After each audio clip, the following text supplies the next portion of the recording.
Coin দিয়ে নিছে না, সব টাকা নিয়ে গেছে। ঘটনাটা তো সকালবেলা আমি রোজ ওই মন্দির খুলতে সেটা তো ঠাকুরের সেবার আয়োজন করি।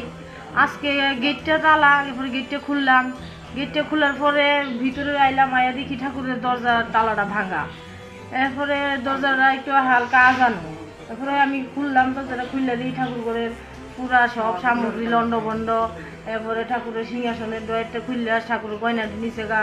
এরপর প্রণামী বাক্সর তালা ভাঙ্গা, টাকাটি নাই। এই যে গয়না আছিল মানে কিরকম টাকা হইল?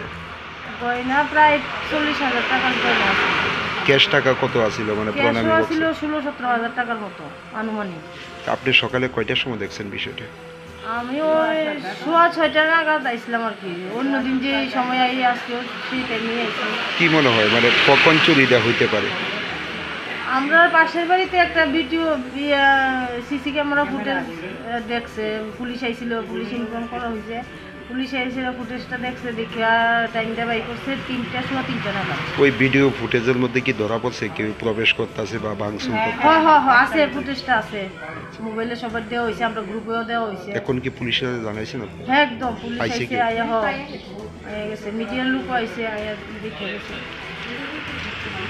কি কইবেন একটা ঠাকুর মন্দিরে এরকম ভাবে? একদম এটাই আমরা প্রশাসনের কাছে কইতে চাই যে এই মন্দিরে যে এইসব চুরি টুরি হয়, এটি তো খুব আন্তরিকভাবে আমরা দুঃখিত। এটি একদমই সহ্যকরণের মতো না, খুবই কষ্টের। সবারই একটা শান্তির জায়গা, এই জায়গাটা যদি এমন হয় এটা তো একদমই মনে কষ্টের ব্যাপার।